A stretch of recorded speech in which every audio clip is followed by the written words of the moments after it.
We've been broken down, the lowest rung, being on the bottom line, sure ain't no. Well, welcome to bexbugoutsurvivor. Right, this is a little prequel to tonight's video. So I'm going to explain, this is filmed 2020, early April, and it's part of the coronavirus lockdown. I'm in some very private woodland. So what I want to do is bring you some back footage from the archive that has never been seen before. Now, I never was intentionally going to publish this video just because it's just full of silly ideas and I didn't know whether you'd like it or not, but I've just been reviewing the footage and I was smiling from start to finish. I must have really enjoyed that camp. Now, I do actually have much better tarps and insulation and hammocks, but I really fancied getting out that night and experimenting with really daft ideas. It was actually filmed, I think, September 2018, and it never really made it into production. It just got sat in the can, and I was never going to use this footage, but I think now is the ideal time. So sit back and enjoy yourself from the camp from September, I think, 2018. Won't be long, the only way is up, baby, you and me now. It's Bex here from channel bexbugoutsurvivor, and you join me on another overnight. Quite a lot of different ideas for tonight. A different pack than you've seen before. Got this off the car boot, and it has an opening on the bottom end just here and on the top end, so that gave me the idea to use it like a bishop bag.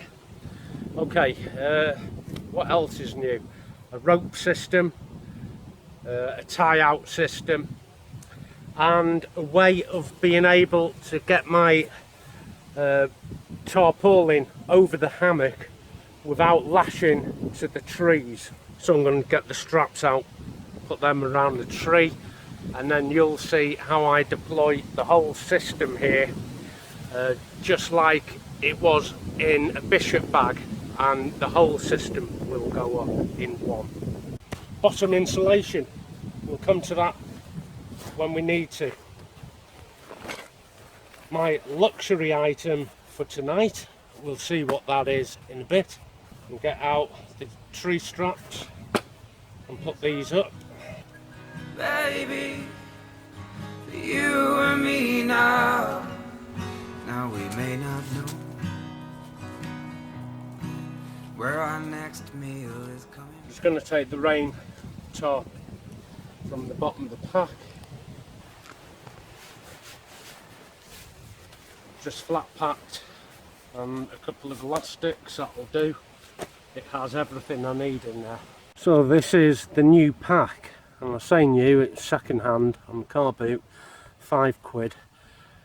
But what I wanted this for is just for a little experiment. It's one of them packs that has a section that can be opened at the bottom end as well as at the top. On the bottom of the pack I have a beaner. Now that beaner is off the hammock and it's already pre-attached to the hammock. Likewise, when we come up the little pack, open up the lid, and at the very top of the lid is the other carabiner for the suspension system.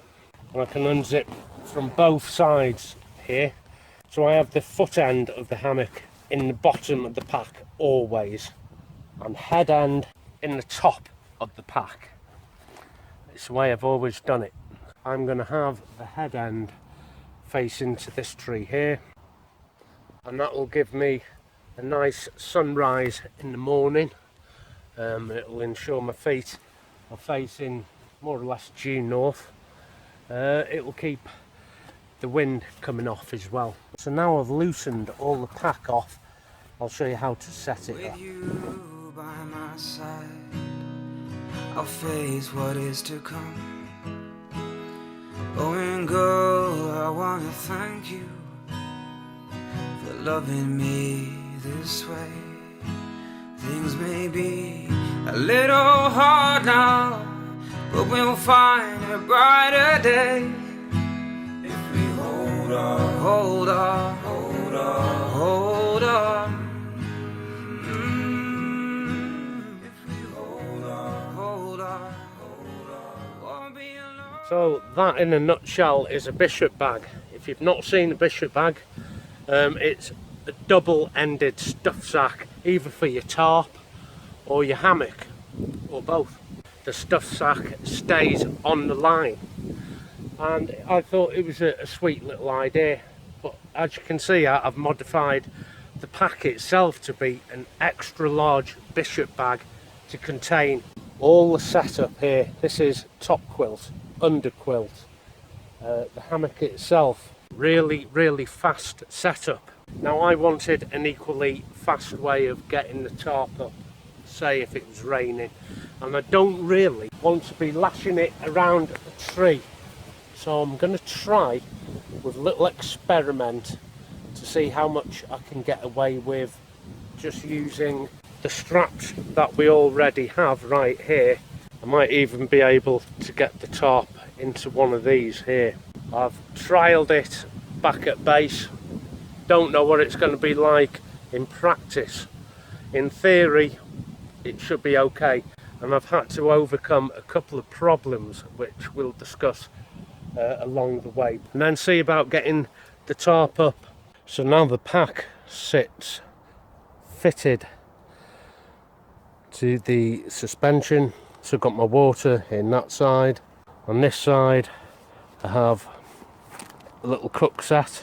There's the lid, which should have all sorts of bits and bobs in. So the pack is quite accessible and yet off the floor. So I'm going to dig some water out and get a brew on the go. I've got 750ml bottles here, so it's 1.5 litres. These aren't the best bottles, I just got them from a supermarket. They leak a bit, but it's ideal for what we're doing tonight. The only way is up, baby. Quick change of venue, edited in. I'll explain why after. So I've stretched my tarp straight to one of the daisy chain loops, and this is on an elastic here. It has to be, because the weight when I get in is pulling this ridge line right down, and in turn that will loosen off the guy lines that I'm tying down to the ground. So I've had to put a shock absorber system in with the guy outs. I don't want the tarp way up, no, I want it low down and dirty. So that is why I've clipped on at much lower points, and it's not an ideal pitch. Now I've had to relocate, because right here is where an old river used to run. It's all dried up now, a riverbed, but as you can see now the wind is rushing down here. So here's the ordinary guy line tied on to the corner of the webbing. Now I've made it go loose here, and in between I've connected 4mm stretch cord like that. So in the wind and under tension of me getting in, it's going to tighten, and of course when it loosens at this bit here, this will still remain tight. Okay, that is nice and low, a lot lower than I'd usually have it. This is more for a winter setup, and in deep winter I'll actually bring it right down onto the floor like a tent and sling the hammock just a few inches off the floor. I'm going to show you how this shock absorber works with me getting in and out of the hammock, and that's what I'm going to do now. You can see the elastic is doing most of the work. If I get out of the hammock at any time like now, this bottom part is working if we were going to get quite a strong wind and it pulls the tarp up like that. The cord is doing the work, otherwise this is doing the work, and this is vital. And when I pull down on the basher like this, otherwise this would be coming off. We've got quite a cool bit of weather coming in tonight, round 8 degrees all night and an even chillier morning, so I've had to put extra insulation into the snug pack cocoon. On its own it's okay, it might get you through a summer. If you're going into fall, you know, autumn, then it's definitely pad and the top section such as the sleeping bag. But I've made a radiant heat blanket and I folded it in half and I've stitched it to make a double layer, but on the inside I've made a foot box like that, and wrapped around this is radiant heat blanket, but I have also added neck shock cordage, and it's worn like a blanket around my neck, up over my shoulders for the night with my feet in, and on a toddle here, shock cord toddle, I can just cinch up a little bit and it won't come off me in the night, and my feet will stay in the box there. And I wanted something warmer than a jungle bag, which is more for your summer, and I didn't want to carry the weight of a winter bag. This right in between, it'll actually fold up to the size of a 2-season sleeping bag, much lighter than a winter bag. Tonight's luxury item. Now the luxury item fits in very well here. A selection of hot drinks and snacks for tonight and tomorrow morning. Noodles if required. Flavour it up with packets of soup. Breakfast porridge, I might actually have that tomorrow. And I'm using the little cat stove, and there's not a lot in it when it comes to the booster stove and the cat stove in weight, because I've got to carry the weight of the fuel bottle anyway. I'd say the little cat stove is a lot more compact. So that's a little brew kit all ready to go now, and the past few times I've been out, I've been just kneeling on the floor. Luckily it's not wet or anything, but far from ideal. So I'm going to get my luxury item, take it out, open it up, and lock it into place. Put it on the floor like that. Sit on. I think I'll sit on mine this way. Whoa.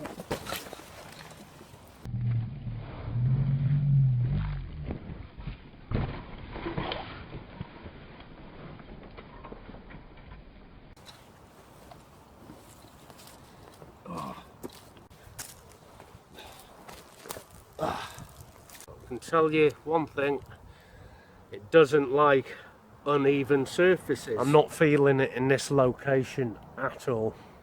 Like I said, we've got the wind gust here. Now the tarp will handle the wind, and I've got good insulation as well. I'm just not feeling it at all. I'm gonna have a brew, walk back up where the farmer was out with his dog, which is why I had to stealthily move down the wood to here. I can't hear his dog, so I'm going to move back up there. The only way is up, baby. You and me now. The only way is up, baby. You and me now. The only way is up, baby. you and me now. The only way is up. Just a couple of minutes, the whole lot, including the ridge pitch and the 4 guy outs. Neat little trick to be doing in a storm, and can be done just pitching the tarp first if required. Then when I get in, it's going to sink down and it makes this loose rather than the peg end loose, and I know which end I'd rather have going slack on me. Certainly not the peg end. Already I've had to slip my jacket on. It's not that late, it's going cold. And this stool here, probably that's why it was only £1.50 on the car boot. I didn't bring the full windshield to protect the flame, but I'm working on something like this for my Hyperlight kit, which I fancy taking out next week. And if this lightweight reflective works, that might be my top layer. Just a monster tin folded over. I'm going to get another one and add it into this section here, and that'll be my windshield.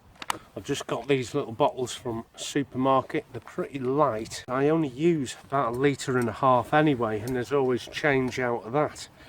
So doing it this way, never noticed that sound, but doing it this way, I'm going to see if I save myself some weight in the pack. I don't know where the wind's coming from behind me, I think. Not a very effective windshield so far. Water is one of them banes of my life in camping. You need it, you've got to carry it, kilo a litre. I know one thing, putting it in the camelback and then the camelback going on the back of your pack pulls all the weight right back, and it doesn't feel nice to carry.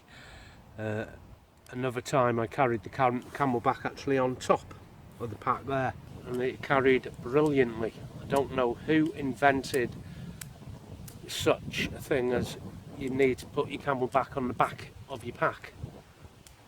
And I am going to reinvent the backpack. I don't like the way it's carried. I don't see why it's carried on your back, other than it's the way people have been doing it for years in backpacking land. But if you look at early ancient tribesmen and tribeswomen carrying heavy kit, they don't construct themselves a backpack and put it all in. The way I want to start carrying the weight is on top of my shoulders, not down my back, and carrying it widthways. So I'm going to sort of come up with a shoulder backpack where my back is free of any weight at all. And if ever you've worked on a building site and you're carrying sand, bags of sand or cement, you'll know exactly what I mean. You don't put it under your arm or on your back. How do you carry it? On your shoulder. And sometimes it's even easier popping it behind your head, this bag of sand, and carrying it like that behind your head. Just because it's tradition that people are carrying backpacks in a certain manner, there always is room for improvement. So I'm just going to have to think of how to brace it. The little Hyperlight windshield, pretty naff. Now I have a far nicer stool than this one here. Far nicer, more secure, and a bit lighter, and it's bigger as well. It's really got some lightweight properties to it. This hasn't. It won't be coming out with me again. This is my luxury item as well. I wish I'd have bought my other stool now. Okay, we're going to talk about some bottom insulation in a minute. And you've got to remember, this is insulation I'll be using right up until winter. Now I have a completely different winter setup called Bomb Pod. Brilliant. Deep winter, yes. Big plus. This up until early winter, perhaps down to 3 to 5 degrees. I don't know what it is now. Actually, I have a thermometer. And you can see not having an adequate enough reflector around your stove is not economical to the fuel at all. So I'm just going to leave the thermometer out in the breeze to see what the external temperature is. Yeah, I wasn't really feeling it with that other place we had to dart off to down the bottom of the woodland there. Now the farmer and his dog have gone and I wasn't spotted. I think the dog had a clue that I was here, but I got down there, pitched it up, and it wasn't so much that through breeze I didn't like, because I've got a good basher, really good, but it was like a gut instinct, and I always think you should listen to them gut feelings, because it's a very primitive defense mechanism. Anywho, on to the insulation. This is mine for the night, and you've seen it before if you followed the channel, and it's one of my favourites. Now it is as big as my army roll mat. It's that kind of size, just a normal roll mat, only it's 3/4. And it's my trusty old sheepskin, and boy do I love this. This guarantees me a cosy night's sleep, and this is going in, and I have my new experimental reflective, and I want to see, that should work pretty well, but I do want to sleep just in t-shirt and my lightweight combats.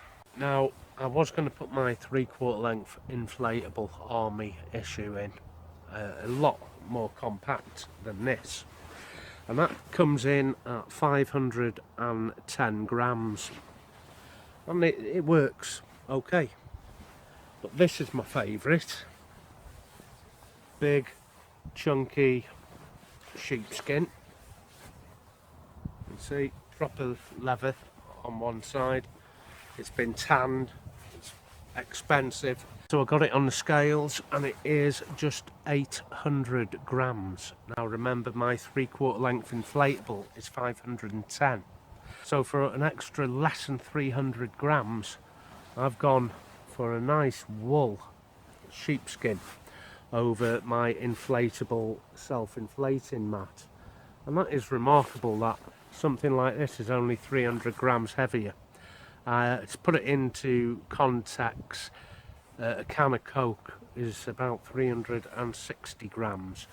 So really, think of it as the extra weight here being just less than a can of Coke in your pack. Look at that. Cozy, cozy, cozy. Now this will easily go sub-zero. Easily. You can get away with just that and a blanket. The cocoon always requires extra insulation for me.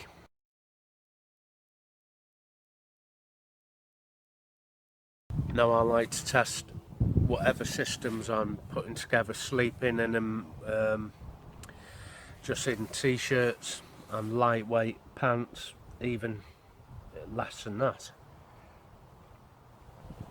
And I've made far better coffee than this. I didn't have time to string up a ridge line because I want to hang a little night light up for tonight. I've got some cows and bulls in the field there for company. Either that's 2 together or that's a massive one. Where's my glasses?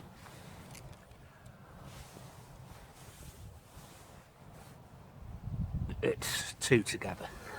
Now this cordage I put in for the ridge line, it was off another canopy and it's just not long enough, and I need to really have a ridge line, but the guy out cordage is longer, so I've swapped them out. Now this is the new ridge that used to be the guy. It's gone dark too quickly, too early. We're at that time of the year. Kind of a pain in the butt for me because it shortens your camp night quite a lot. I can't get as much done. Anyway, the tarp is up in its second configuration, which is a slightly different way of a tree-to-tree ridge line. It only uses kind of mitten hooks on a ridge line, and I'll show you that tomorrow morning. I tried filming it earlier, we just lost all the light. Now the first way I've shown you, where you just clip it straight to your suspension, I wouldn't actually use any guy points, I wouldn't peg it out. For the last time I did that was on the Blue Moon camp, and I had it really low down and dirty, and I actually pegged it straight to the ground vertically because this little tarp will seal up on Velcro, so it wasn't really pegged out at all. It was just straight to the ground and Velcroed up. Yeah, so it's a total rethink for me.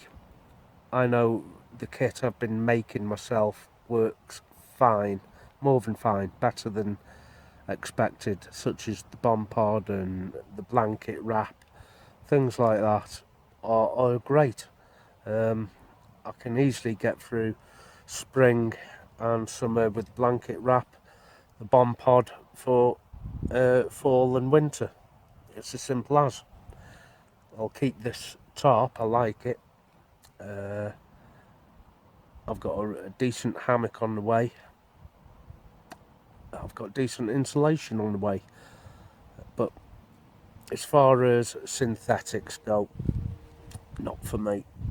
Stick to me wool. It is getting bitterly cold now, so I'm going to get a hot chocolate on. Oh, cup of Horlicks.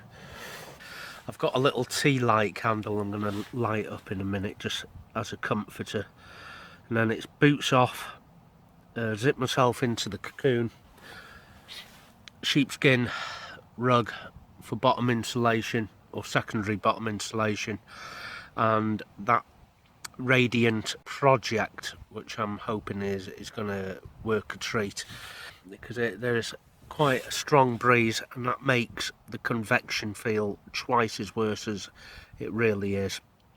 It's getting dark, but this time I bought an MP4 with me because I knew it'd be dark early, and I'm going to listen to some music or a book. I've probably downloaded a couple of books on it actually.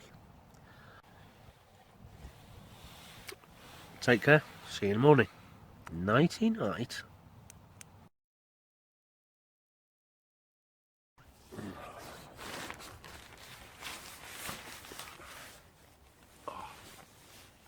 Oh. Oh. Oh, another brisk morning. Oh. Last night it was hovering dangerously close to 6 degrees. Most of the night it was about 8 degrees, but I could just start to see my breath vaporizing, and that generally only happens at around 5 degrees, and just for a few minutes I could see my breath. So that indicated somewhere around 5 degrees to me. Absolutely fantastic. Absolutely fantastic. The top configuration is in its second configuration. We didn't have time to talk about because we ran out of daylight. So I'm going to set that up again. So if you do use tree to tree ridge lines, this may be of some interest to you. Could do with a brew. And the little foot box that I made, which has a silver reflector in it for radiant heat. I couldn't get my feet in that last night. I had to keep taking my feet out of the little foot box I made. Feet were too warm, too hot. But the actual material of the hammock here is a ripstop parachute nylon, and for some reason it is cold to the touch even with the insulation over it. But I also have a polyester hammock which I want to take out and try that, see if that has that cold damp feel to it. Do you know, I am gonna just have a few minutes to myself back under here, and for you, you're gonna see my tree to tree ridgeline modification in a second. But for me, I'm having a lazy morning and getting back in. So this is my ridgeline carry sack. There's a little hole here with the line through it, and the other end has the line that goes around the tree, and that's got the beaner on. We can pull out what we need from this end. So for the tree to tree static ridge line, here I have the ridge line. The other side I have a small beaner. So around the first tree onto the beaner, that's the first part done. If we come down a little further, it's a prusik on a beaner, and this type of beaner is a mitten hook.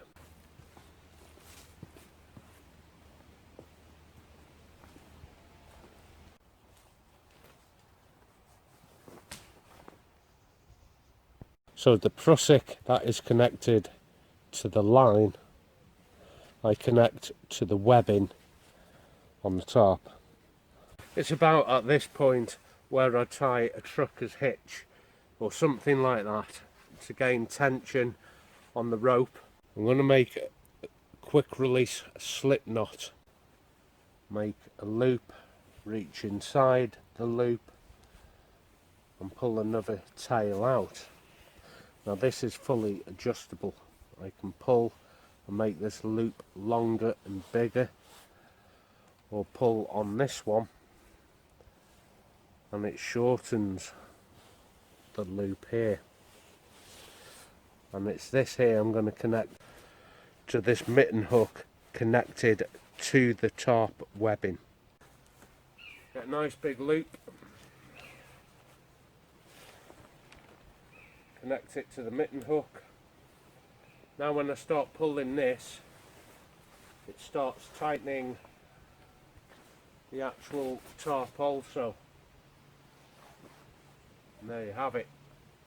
But I've also used that knot to get the tension and to release the tension, and it's slackened it all off. Pigtail again, I'll just get my hands out the way and pull. Tarp up, tarp tight. So tree to tree ridge line, an old stuff sack. So feed it through here. There we have it. Now the rest of it can be quite laborious. I need to drop feed it in, all of it, and occasionally just give it a shake down.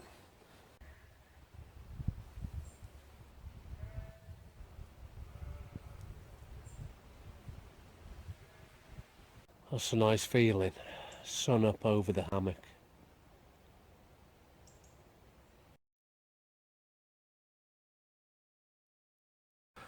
I found this stick months ago and I walk home with it like that, my little hiking stick that I found, and I stood on it and I broke it.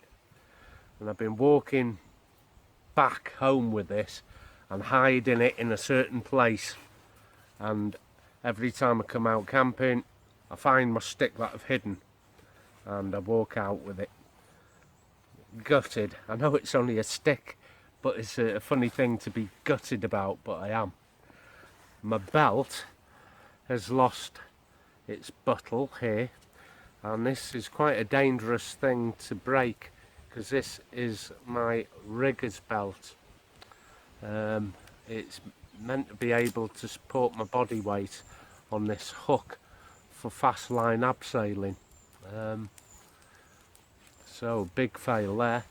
Like I said, the neck lining came off my little backpack. It was perished anyway, but it had a big rip in, so I got the knife and just finished it off. So I haven't got a neck liner in that pack, but the shoulder straps and the waistband on it are really thick. I was going to use the pack just for the waistband and shoulder pads and put it on another pack.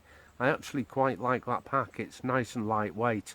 I took one out last week. I think it was the Northern Ireland 30 litre patrol pack. That's 1.9 kilos without a toothbrush in, and it is only 30 litre capacity. That about 65, and I haven't weighed the pack. It's hardly anything. My little stool, it's too big. Well, it's too heavy. I'm going to attempt another little sit on this. It's not big, but it is too heavy for what it is. I have a little aluminium one. It's bigger than this and lighter, and it carries nice on my frame pack. So these are the things that went wrong. Even though I had the insulation, yeah, this parachute nylon is gets chilly. Great in summer, no complaints there. For this kind of temperature, you know, when we're moving from sort of autumn winter time, polyester hammock, yeah, it's a bit heavier, and yes, it's a lot bulkier, but I've never known it be cold to the touch. Okay, first brew of the day. Now these water bottles are okay, but they're not brilliant either. What are all these bits in my cup? Oh, interesting little camp. I've learnt a lot. Yeah, the bishop bag method. It was a pretty neat little idea. It's the same kind of thing you'd have for your tarps and your hammocks and that. For something this big, it's not really required, but it's a bit of fun. The two methods I've shown you for the tarp, I like them. One would be for quite strong windy conditions. The other is just a quicker way of getting tension. And another thing I learned is I'm not a snug pack fan. Now I've tried it all, every single aspect of it, and I'm not blown away. And you've got to remember that when it comes to things like under quilts, that I've been spoilt really by Goose Down, and once you've had Goose Down, you just can't go back to synthetic under blankets. You just can't. Once you've hit the top, anything else is just going backwards. So broken down, I'd rather take my blankets out with me. And I forgot which way I came in. Gotta go back up here. Don't tell anyone. Oh, I don't believe it. Till next time, take care of yourself, and I will see you out there. We'll just move somewhere else and still